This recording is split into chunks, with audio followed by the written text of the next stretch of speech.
Right, well, good morning, and thank you for inviting me here. I took the Vince approach to this talk and decided I would give a rather general overview rather than concentrating too much on details. So I start off with a little bit of discussion about models in terms of what they may do for you and how much they cost and what you may wish to do, done like this for considering scattering problems. Now, I remember going to Phil Burke's retirement do, and our chair appeared there, wrote this equation on the board, and proceeded to talk about it at great length for about 50 minutes without any other props or aids or inversion. So I won't quite do that, but I'm going to do a variation on that for a couple of minutes, because this is actually a rather key equation that basically underpins all the major scattering models that I think fell out of the sort of formalism wars that Tom referred to of 30 years ago.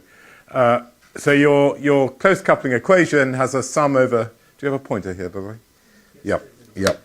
Has a sum over target states with a continuum function and some anti-symmetrizer, and then has some other term which somehow does all sorts of strange things, like to relax the orthogonality, put in all the bits you left out of the other bits, the equations, and all sorts of other things. And how you actually treat this term gets quite complicated, and I will discuss some of the issues that arise for that in terms of the four models that are commonly used for doing the calculations.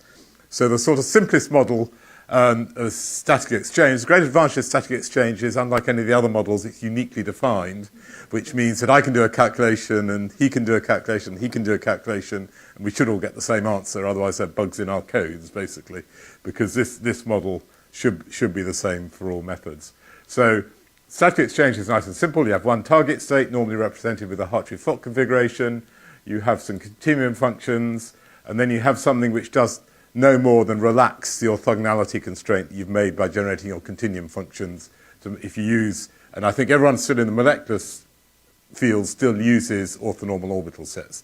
I have to say, in atomic physics, there's an increasing use of non-orthogonal sets of orbitals, and presumably that changes this, but that hasn't got as far as the molecules yet. My view is it takes 15 years. So you watch what the atomic people are doing today, and you know that in 2027 we will be doing the same thing. That's roughly, give error bar about 3 years, but that's roughly how long it takes. Don't bank on it. I have to say my popular talk features the transit of Venus, which I think was pretty good on this side of the Atlantic this year. If you missed it, the next one is 2117, so you really won't be around. Anyway, that's a diversion. So what's this do for you? You get shape resonances, normally too high in energy, but you get them. No Feshbach resonances. Great advantage is actually you can get a very high energy. Vince showed this yesterday going up, you don't sit in pseudo-resonance and other type problems. So this works reasonably well at higher energies. And as I say, the model is well defined to give the same answers. Now, I'm not going to show any static exchange results. I will show results from all other models that I talk about. The way you improve upon that, remaining within the same sort of philosophy, is to continue with a Hartree-Fock wave function, but start putting in polarization. So that gives you a static exchange plus polarization method. The standard way of doing this is to consider single excitations out of your Hartree-Fock wave function and putting two particles into your resulting continuum orbitals, resulting L-squared orbitals, because you have your free electron. This captures the short-range polarization effects rather efficiently, perhaps too efficiently, because actually the model is not that well controlled. You can end up making your whole anion state get too low. So it's good for shape resonances. You tend to be able to maneuver them into the right place. If you work too hard, you can maneuver them through the right place and too low down. But if you're either have a good eye or are slightly unscrupulous, you just stop where the experimental results is and you get excellent agreement. So it's good for shape resonances and can capture Feshbach resonances, but of course it doesn't have the parent state. So for instance, if you're doing electron collisions with an ion, you may get the lowest one or two Feshbach resonances, but you won't get the whole infinite series of them. If you go above the first electronic excitation threshold, this method is played with pseudo-resonances, so that gives an energy range for it. And it can be a bit unbalanced. Resonances, you certainly can get resonances that are too low. So if you want to do better than that, you then start putting in close coupling. Now if, as certainly I do, that you rely on configuration interaction targets to generate your excited states, you actually lose a lot in terms of being able to have the balance between the Hartree-Fock. Hartree-Fock has nice properties in terms of being able to put extra electrons in the system and not disturb your target. And you have a real problem here with these CI methods that then it's unclear what your target wave function is in terms of nice orbital representations, so that when you put extra electrons in, you can actually break the nice problems you have. You can overcorrelate without knowing about it.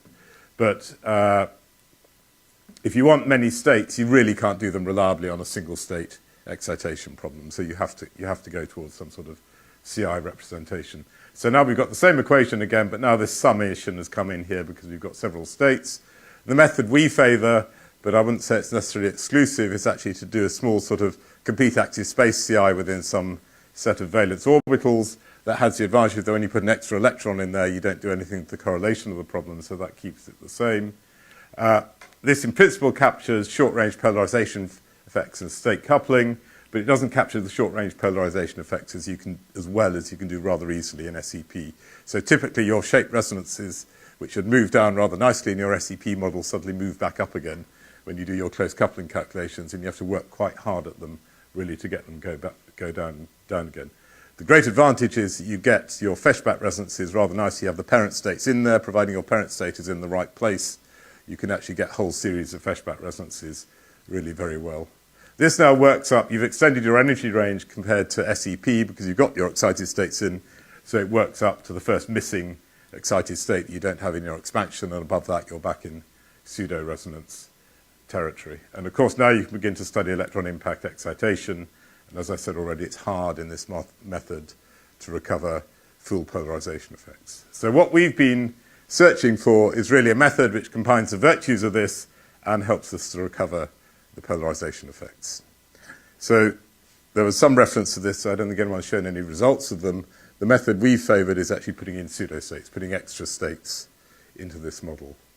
So you have a target representation with many physical states, basically the same physical states as we had notionally on the last transparency, but then you add extra states to the problem, which are called pseudostates because they're not meant to represent anything physical in the actual system.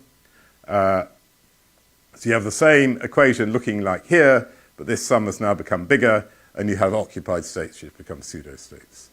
And the idea of the pseudostates is to capture your polarization effects so they can actually represent the target polarization properly, and I'll give you an example of what I mean by that. They do the state coupling, and in principle, they can do it with the ionization. In fact, we started off doing this for ionization, and then actually there are these disgustingly good semi-empirical models for doing ionization. You basically go to the NIST website, and it'll instantly give you what your answer for your ionization cross-section is. Very good through the experiment. But you really want to spend 3 months calculating it and getting it right for about a 10 eV range, and you can get the whole KeV range right instantly. So in principle, this works for ionization, but I wouldn't really recommend anyone to try and spend their life calculating ionization this way. This again is good for giving you the resonances and saying that coupled states is and can give you pseudo resonances when you go up to higher energy, and I'll show you that. In principle, you can do a very extended energy range here. You can go above the ionization. So this gives, in principle, a converged treatment of polarization, but it's computationally expensive. So at the moment, we've only done this for relatively few electron systems. So we have a project actually to move a lot of our codes to parallel computing, and the goal I'm looking at is, say, doing uracil or guanine with this sort of model. At the moment, that is not computationally feasible for us to do. So this is, I would say, similar in spirit for something like convergence close coupling, which has proved incredibly powerful for few electron atomic systems, but it works for many electron systems. That's the idea. So having sort of introduced a series hierarchy of models, I'll say a few words about the R matrix series, and then I'm going to go through giving you sort of calculations that we've been doing recently, just showing a sample of each sort of calculation as the model. So the R matrix method, the most conceptually simple, involves dividing the world into two regions: an inner region where you can find your target wave function, and an outer region where you do your scattering in some sort of long-range potential. I will say some of its virtues, but really if you want to read carefully about it, I wrote a big review about it 2 years ago, and that's still pretty much up to date, so you can go and look at that. So in the inner region, you have exchange and correlation effects being rather important, so you need to consider those carefully, and that's something, of course, the quantum chemists, as we just heard in the last talk, have done a lot of work on, so we can actually capture a lot of that from quantum chemistry code. So here we adapt a quantum chemistry code, but then you have to worry about a few things which are a bit different from quantum chemistry. You want high L functions because you're scattering.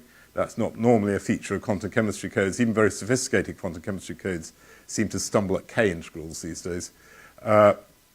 We want an integration over a finite volume because we put these things in an R matrix. You actually do that by integrating over to infinity and then chopping the tails off rather than integrating over a finite volume. You need to include continuum functions. We use Gaussians at the moment, at least for the polyatomic molecules. That's a subject of current research. Like in all scattering methods, you need to worry a lot about orthogonality. So you need special methods, more rigorous methods than the band state people do for enforcing orthogonality. And the thing I did actually while I was here 15 years ago was to write a completely specific way of building the Hamiltonian for the programs so we can generate configurations and build a Hamiltonian actually designed for scattering calculation opposed to piggybacking on the back of a quantum chemistry code configuration generator. And if you do that, you can make huge computational savings. The boundary is defined by the point where the target wave function has zero amplitude. And this is the R matrix method because what you do on the boundary is build an R matrix. The R matrix is the thing which takes you from here to here. We actually use the R matrix in the long-range region to propagate, but that is not particularly unique to our method. A lot of other people propagate R matrices, but why this is the R matrix method is you use it to communicate between the two regions. In the outer region, it's funny, I've had this statement that we adopt atomic electron atom codes on my transparencies for probably 15 years. We're actually doing it at the moment. I don't think we ever had done. We had our own outer region codes, which are not the atomic ones. But the atomic people, particularly looking for mightily charged ions, where they have things like iron ions, have huge numbers of channels and lots of resonances, needed really efficient codes. We've actually just, in the last year or so, started using PFARM and things like that, adopted for the atomic codes. You need long-range multiple potentials. I put polarization in there. You get the dipole potentials that give you the polarization. Many degenerate channels, which you don't normally have in the atomic codes, and then these dipole couplings. So this is the equation back again. I don't think I'll dwell on it again. You'll see it at least once more in this thing. So we build in the polyatomic version of this code, we build everything from Gaussians. So we have Gaussians built on the target wave functions and Gaussians for our continuum functions as well. That has a great advantage of making the integrals rather simple. It has disadvantages if you're trying to get out to a long distance here with a set of Gaussians set here. That tends to put a constraint on our R matrix radius. Don't think we'll worry too much about that. So start off with first example, and I don't know why, but spacecraft re-entry physics seem to suddenly become popular in Europe. So if you're looking for money to do some electron-molecule scattering at the moment, it seems to be that spacecraft re-entry seems to be a way of getting some money to do this. So I'm part of this particular project, which is Phys for Entry, run by Maria Capitelli in Bari, and they're particularly interested. They haven't actually told us they're interested in spacecraft re-entry in Venus and Mars, but they want us to work on CO and CO2, so my conclusion is that this is not Earth re-entry that they're worrying about. So we've done a series of calculations on CO, where this is an SEP calculation of the CO doublet pi, CO minus doublet pi resonance, being careful to try and get this crossing point correct. Actually, this bit of the calculation is done with MolPro. This bit of the calculation is done with our electron scattering code. And because what they're interested in is every vibrational state in the system, what we've actually done here is adopt a highly accurate potential energy curve, and we simply adjust our resonance curves to follow the curve in the correct way.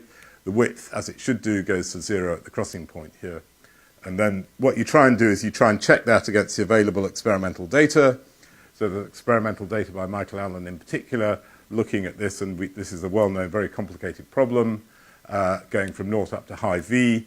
Our results are reasonably good at the low V's, so not quite as good at the highest V's. When you go up to, I think V equals 10 is the biggest he's done.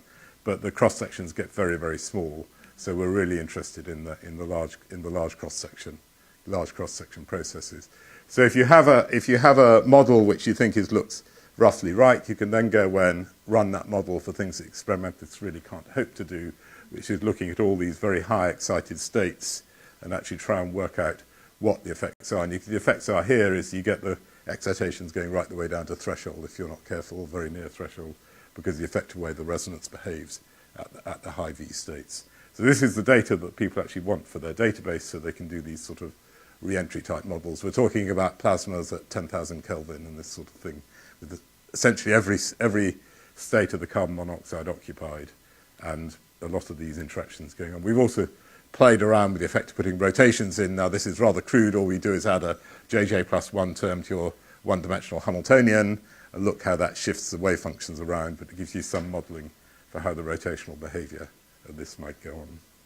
Now, my postdoc is meant to be working on CO2. I'm rather glad he didn't sit through Tom's talk yesterday because he's already shown big resistance to going over from 2 atoms to 3 atoms.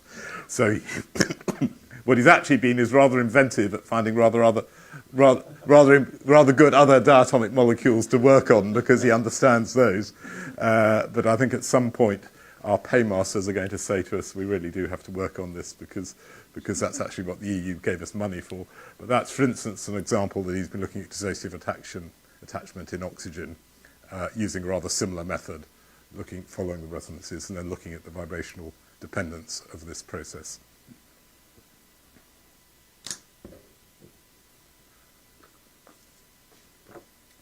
So carrying on a similar theme, so this, my student Duncan Little is also paid for to do spacecraft re-entry, though actually by a different source within the UK, and they definitely are interested in the Earth's atmosphere, and they have a code for modelling spacecraft re-entry, which at the moment has absolutely no ionic processes in at all. So we said to them, what ionic processes do they want? And they looked at sort of shrugged their shoulders. So we started to look at ionic nitrogen because it seemed to be that there's a lot of nitrogen up there, so it's a good system to look at. Steve Guberman in the audience has had a similar thought because he's just issued a very extensive paper with some of the curves he will recognise that I'm about to show you in his paper. It's also a good problem to look at because actually it's rather hard to measure experimentally because if you look at how the storage rings work, they put a molecule in, they whiz it round until it's cool, and if you have something like N2, it just doesn't cool because there's no dipoles in there, so it's very difficult to get a good cold sample, something like N2. So I'll contrast this with NO+, which is also a big ion at the top of the atmosphere. There's been a lot of work on NO+. So both the dissociative recombination of NO+ is very well measured and actually quite well modelled theoretically, and the Rydberg states of NO+ are also very well characterised. I was stunned by how little is known about the Rydberg states of N2. So we've been doing this using the close coupling model. The last one was doing an SEP model. The thing which really encouraged me, that's got me to get Duncan to look at this in detail, was the first thing he did was go away and try and model the 3 low states of N2+. Sorry. The X, A, and B states, and his relatively simple calculation for these done with a quadruple zeta basis set and a simple CAS model actually gives extremely good representations of them, which makes you hope you can get the curves in the right place. So the advantage nowadays of modern computers is whereas we used to map these things out at sort of 20 points for the whole grid point, he discovered that he could do these points at about 10 minutes a point. So he simply put in and asked for 200 of them overnight. And what we're beginning to do now is to get actually all these avoided crossings really characterized at considerable detail, which is something historically we were not able to do. So that you're beginning to actually get really complete maps of all the processes that go on in this region, which this is using our code. So we have checked them with MolPro. In fact, I have a following, I don't think I have any MolPro results, but I have a following comparison. The thing about MolPro is it doesn't have our basis functions in. I guess if you put our basis functions into MolPro, it might give similar results. Down at this end, we have done extensively checks with MolPro, and we are using orbitals from MolPro to seed the process in the first place. Which symmetry is this? So this particular symmetry, does it not say on it? It's a triplet. It's triplet pi, triplet phi, because we haven't got linear molecule symmetry in there. So it's whatever that is in D2H. Triplet B2U or something like that. I hear a yes from somewhere else in the audience. So, I think it's triplet B2U. Okay? We're working through all 8 of the symmetries. I just asked Duncan to give me a couple of exemplars. So sort of ask the question about whether this is MolPro. You can actually run our code in what I call quantum chemistry mode. That is, we can forget we're doing an R matrix calculation, throw away the R matrix, not take any tails off your integrals, and just diagonalize exactly the same Hamiltonian. And then, at least for the low-lying levels, you should get exactly the same answers.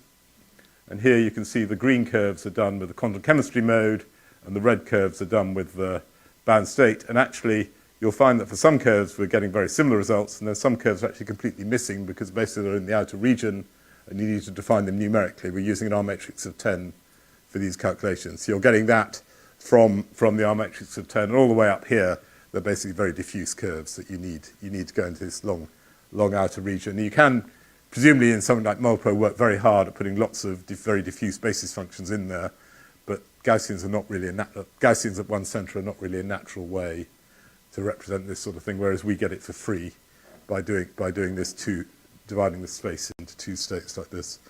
And there's one other step that you want to do if you want to turn this into quantum defects.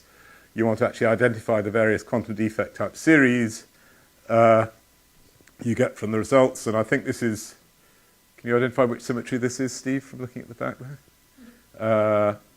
Yeah, so we've just done this, this is actually the only symmetry we've done it for so far. Okay, so this is,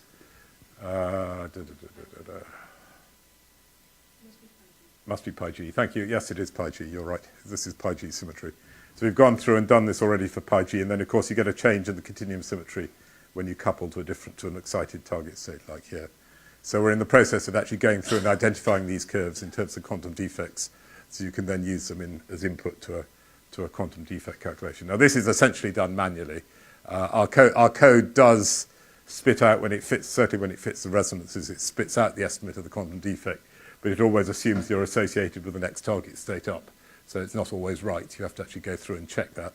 But once you've got the quantum defects, it actually makes joining the curves very much easier.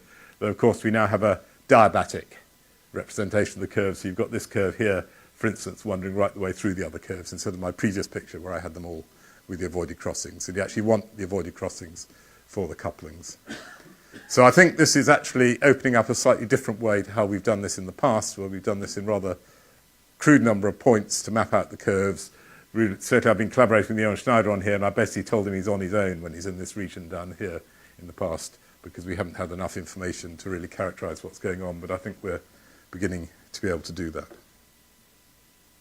Okay, so back here again, I now wanted just to do this to actually introduce the idea of doing R matrices as pseudostates calculations. So now I'm going to actually put an extra set of states in here corresponding to pseudostates, and I'll have a few words about why we do that and also where they come from. So as I said, we started off doing this really to model impact ionization. That's what we said on the grant proposal anyway. And more importantly, really to extend the calculations, the range where ionization becomes an allowed process, so that you can get results over a bigger energy range. What I knew was going to be a byproduct of this, but actually in a sense has turned out to be the most attractive feature of this, is that you get a much better representation of the polarization. I've also been using it a lot, in fact most recently, because the results I'm going to show you here are not terribly new, because actually our most recent results are on positron scattering, but this is an electron scattering workshop, so I thought I wouldn't get into antimatter here. But it's been actually really improved our results qualitatively in terms of doing positron collisions and positron annihilation calculations. So what's the problem? The problem at intermediate impact energies is that if you use a close coupling expansion, you have an infinite number of states up to ionization, so you somehow have to represent an infinity of states, and that's not possible with a real set of genuine states.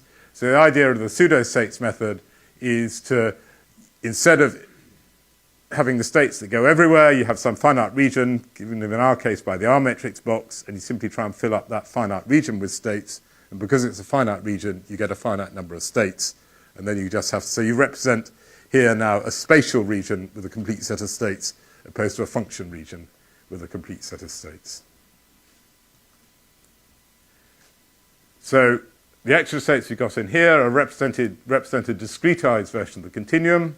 You obtain them by diagonalizing the Hamiltonian matrix for the target exactly as you did with your physical states, but they don't represent physical states of the system. The standard method, and this is used widely in atomic physics, the standard method for getting ionization using this method is simply to assume that all these states that lie above the ionization threshold correspond to ionization, so you just project onto those and that gives you your ionization cross-section.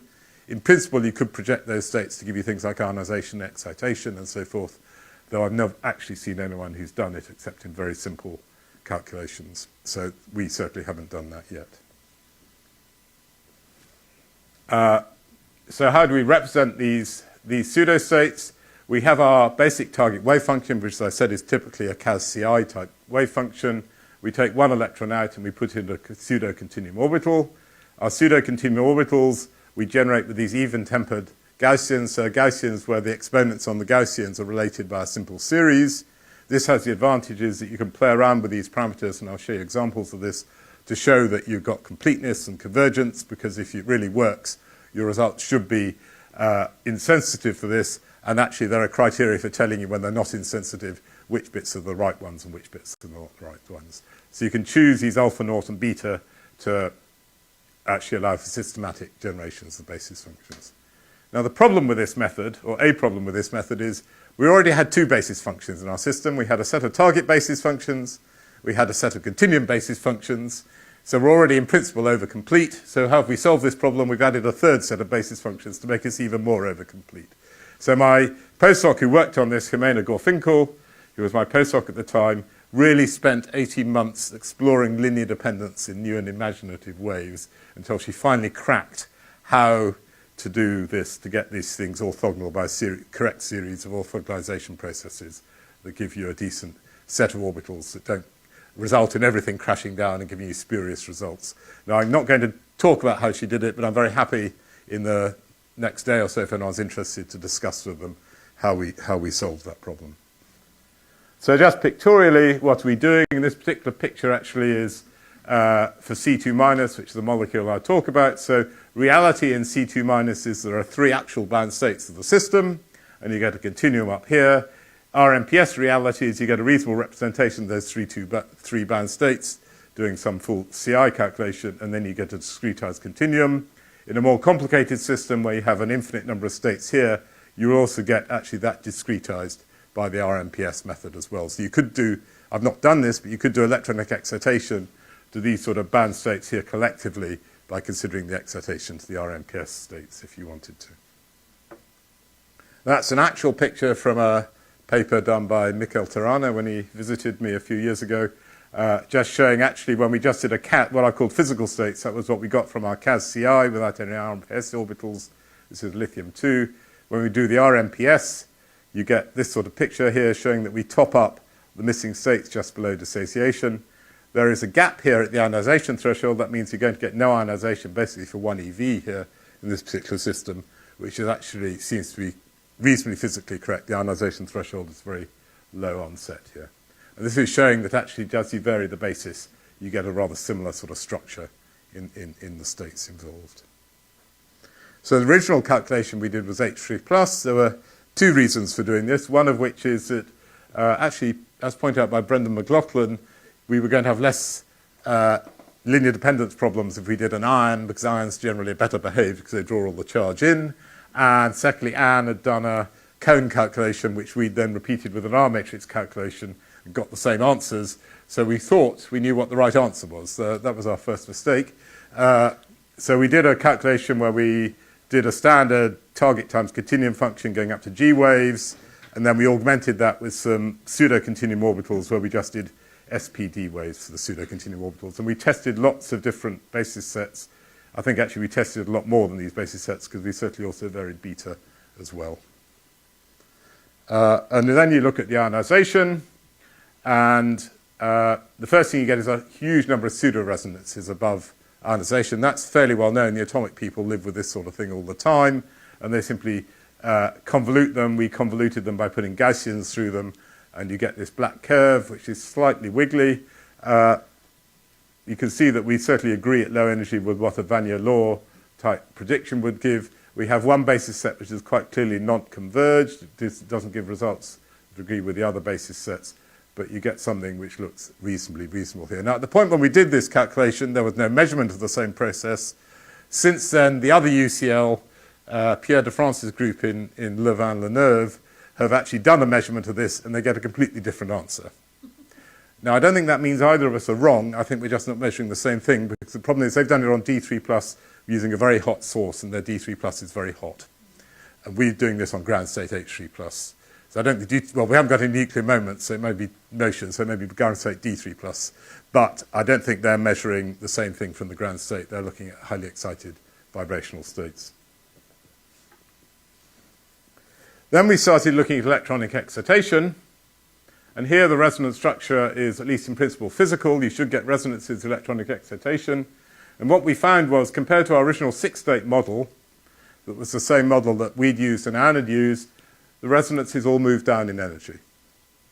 For quite a while we thought we had a bug in the code, and then we realized actually this was right. And it was right for a rather simple reason.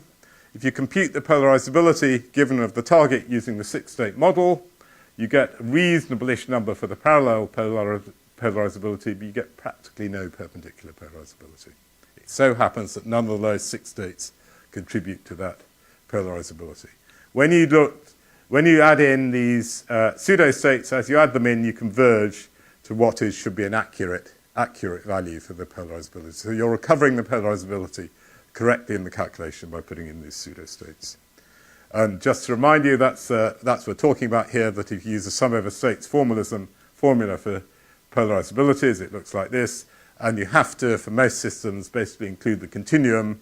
Otherwise, you don't get a good representation for this. And that's what the pseudostates, of course, is doing, is giving you the continuum in the region of your target wave function, so that this sum actually converges to something reasonable. And I had an MSc student actually do this on a number of molecules, where he compared, this is just an example for water, but he did 3 or 4 molecules that are in this paper, compared computing polarizabilities just using a standard sort of method we use compared with the RMPS results. And I had to restrain him from stopping his calculations here and saying that he got a perfect answer.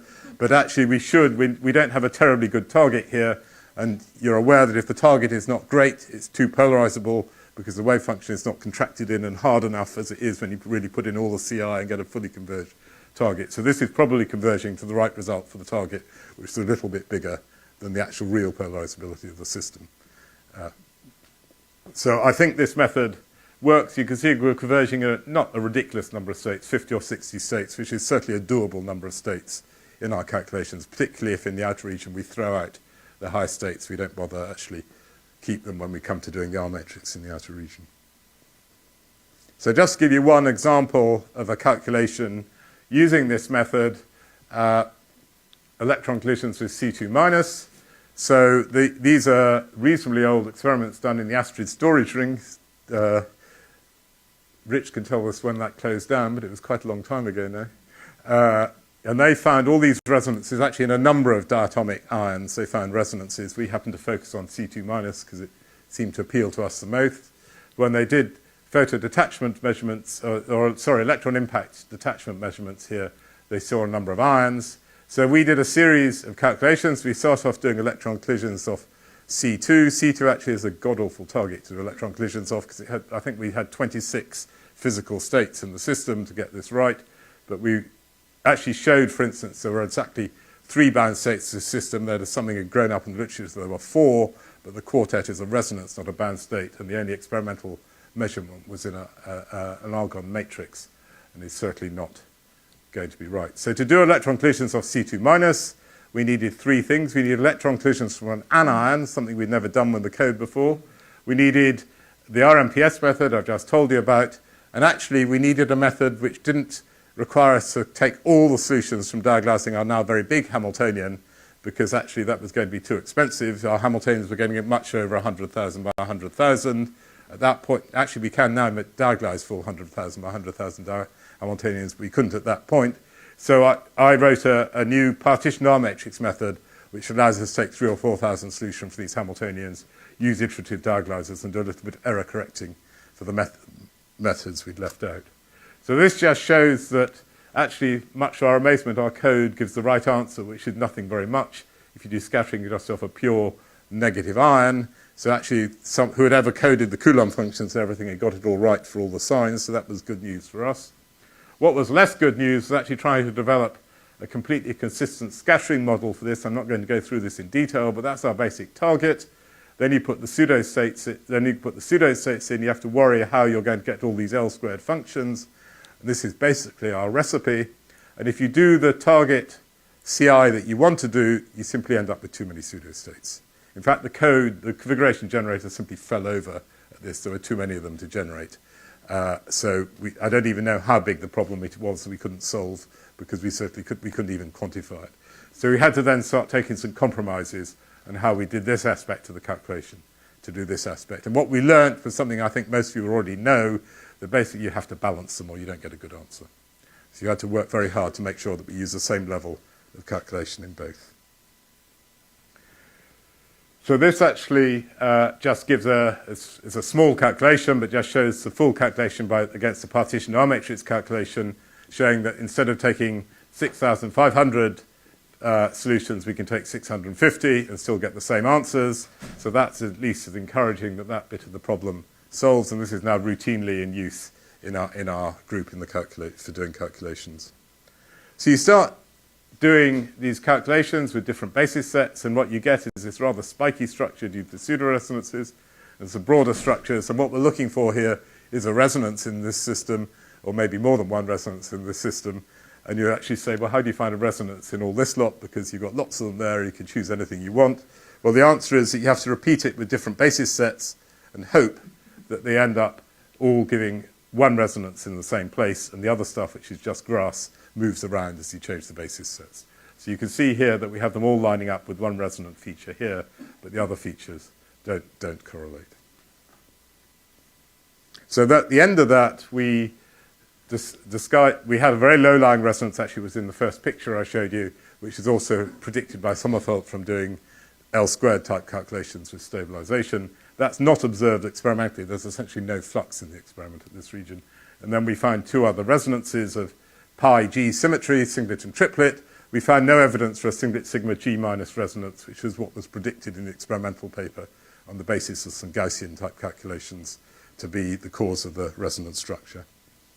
So if you compare our calculation thus far, we can see that we have a resonance here, which we say we're claiming we're assigning that resonant feature here. But the more observant of you may notice that our cross-sections don't seem to agree terribly well with the experimental cross-sections, so we're clearly missing something in this calculation.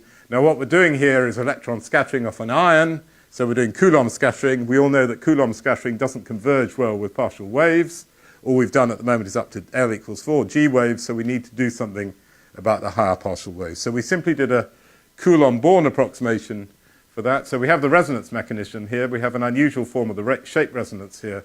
What we seem to be getting here is you've got something completely repulsive, and then you put enough polarization in, you actually trap the electron in a slightly unusual shape resonance. We even get it in an S wave. So this is not the sort of shape resonance that you normally learn about. So the basic potential is strongly repulsive. We have a local minimum due to the polarization effect, and this gives these shape resonances. Our other two resonances are a little bit too high, which suggests that we still haven't fully captured all the polarization effects. And we did have to, we cut down our model slightly to make it computationally tractable. So, cross-sections. What have we got wrong here? So far, we've only got L less than 5 as which does not give the background cross-section, because Coulomb potentials basically go to very high L. So what we did was a dipole-Born approximation to represent all the high L cross-sections. And for that, we did calculations using the pseudostates, but just for the symmetries that are allowed in dipole allowed, and we just summed up all the cross-sections to the pseudostates for those symmetries, and that gave us those cross-sections, which I have to say were uncannily good. I didn't quite expect them to turn out quite that well. You can see our resonance here is just slightly higher than the resonance here. And don't get put off by the large seeming experimental signal here. This is the threshold. There should be no signal in this region. This is just experimental noise. These are difficult experiments. They have quite large error bars. Okay, so I think I'm getting to the end of what I want to tell you about. So I like the RMPS method. It extends the range of the calculations. It allows us to treat the ionization region. In particular, it improves the representation of polarization. I think we can do this. Sorry, that seems to have been a stray comment from a previous talk. Sorry about that. It allows us to treat high electronic states in the process. And as I say, in particular, I think it's a solution to really getting a systematic representation of the polarization effects. So I should just finish by thanking the members of my group who've done the calculations. So this is also moved around. Anyway. So Duncan, who was working on the electron N2+, Vincenzo, who was doing the electron CO, and I should also mention Steve Harrison, who is actually in the process of putting photons into our codes with a view to doing high-intensity laser work. Now, I've not talked about that. We haven't as yet got any results, but Alex is going to talk about using the R-matrix code for these sort of problems, and we're certainly employing some of the developments Alex is doing. Now, this is my group, which has hit an all-time high in size, and that's partly because this is not really my day job anymore. I got significant funding from the European Research Council to work on something completely different, and if you're interested to know about what, you can go and have a look there, and there's a nice podcast of how we're going to observe exoplanets using quantum mechanical calculations performed by my group. Thank you very much.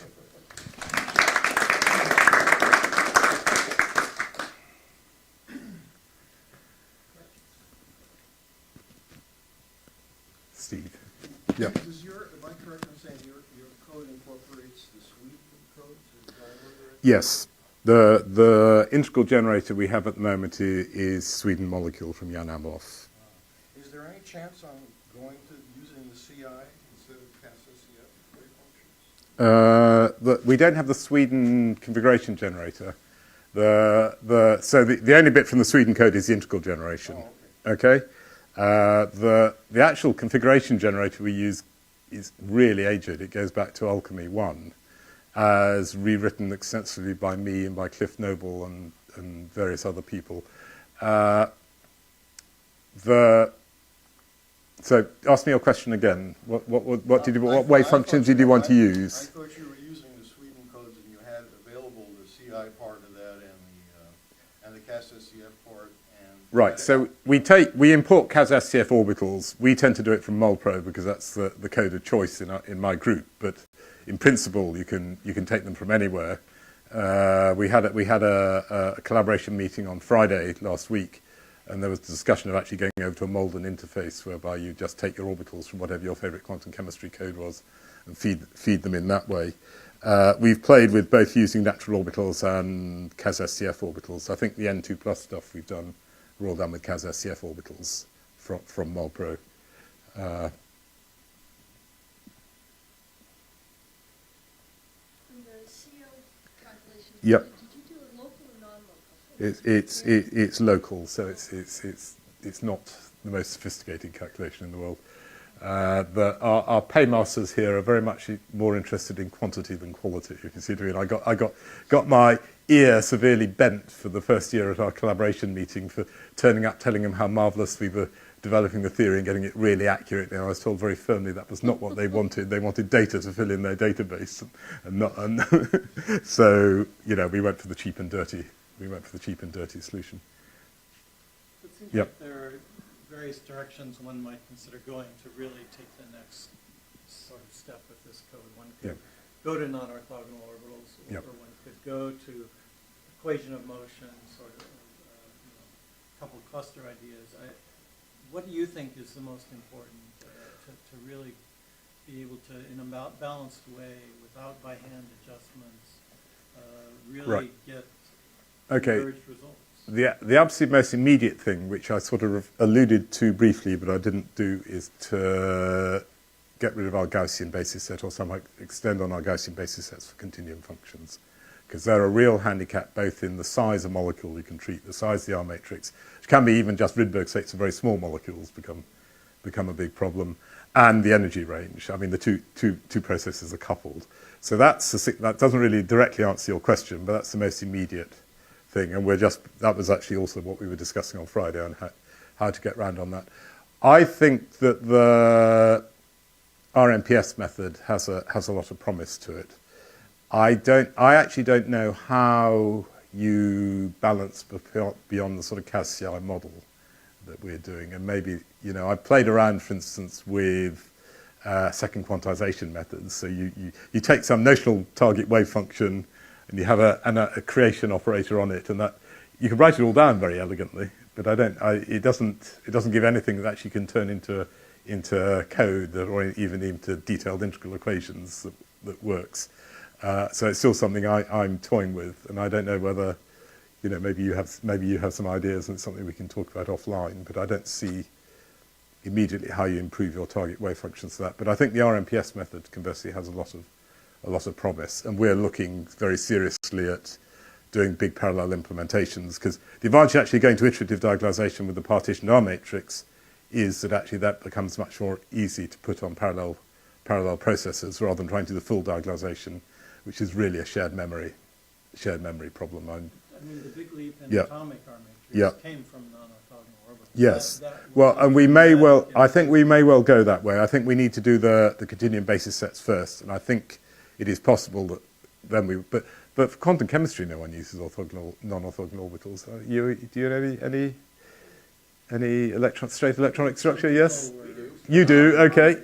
So it depends. We use them for Yeah. certain fragment methods, and then also there's some work in our group on doing non-orthogonal configuration. Right, okay. So looking at those types of Yeah, I mean, I can imagine that would be, that would be where we go to after solving the continuum basis set problem. Because it does, when you see some of the stuff which Satsarini and Barchat have done on atoms, it's really impressive. You just think, I'd love to be able to do that for molecules, and their stuff absolutely relies on using non-orthogonal orbitals. And I think technically I think it's technically possible to implement. You have to generalize the codes, but I think it's not a showstopper. Yeah. I'm going to go back to this RMPS. I remember from the old atomic R matrix literature, there's a distinction between RMPS methods and the class Barchat calls RMPS and what was called intermediate R matrix. Yep. Do your pseudostates, or the target states that you make out of pseudo-orbitals, are you assuming they fit inside your box? Yes.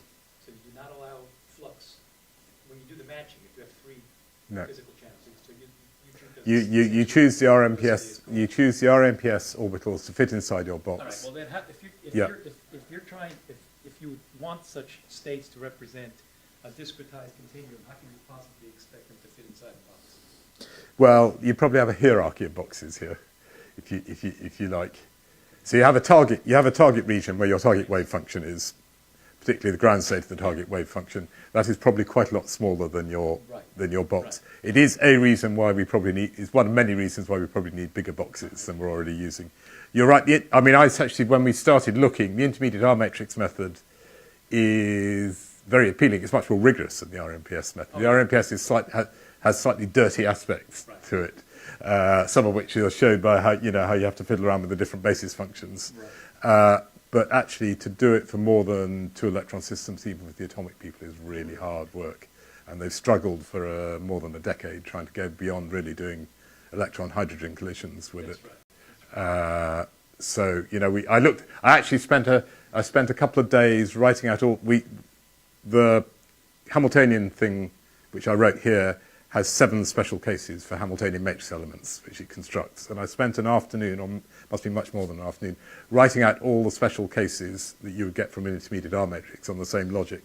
When I got to 54, I thought, this code is never going to work, because actually you had so many cases to debug that I thought the chances of actually getting it right were so small that this was not an enterprise to be embarked upon. So that was then when we started looking at RMPS, which essentially needed no coding. I mean, the RMPS, the only thing we've done to it is systematize our orthogonalization procedures.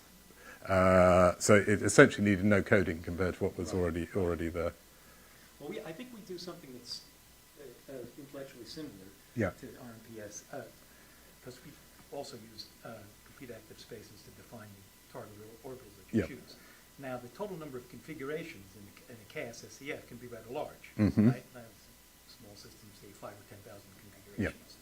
You're taking a very small linear combination of those to make the physical target states join, including close coupling. Yep. In principle, you have the complement of that space. So if you have 5,000 configurations in 5 states, you have 5,000 minus 5 more states you can make out of the same set.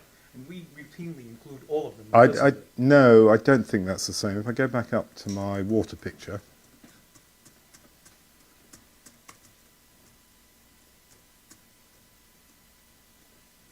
Have I missed it? Yep. I think that's that.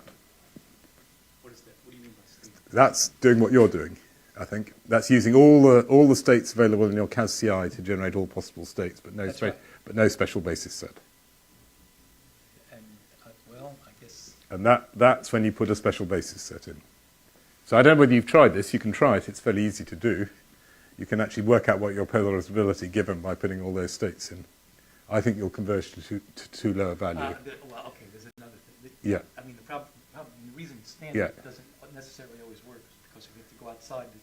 If you're working in a particular symmetry, then, of course, the complement of these spaces Well, you only measure... states of the same symmetry. You have to also include all the other states of other symmetries other than the one you're explicitly working on. Sure, but you can do that implicitly by in your I model. I've just done this. I'm doing huge calculations on water, and I get polarizability smack on just by... Well, you must have very diffuse spaces. Yes. Okay. Yes. This is a fairly small basis. Of course, okay. if you put enough diffuse functions in, you have something which begins to look a bit like the RMPS. You see what I mean? Right. The RMPS is a systematic way of putting in the diffuse functions.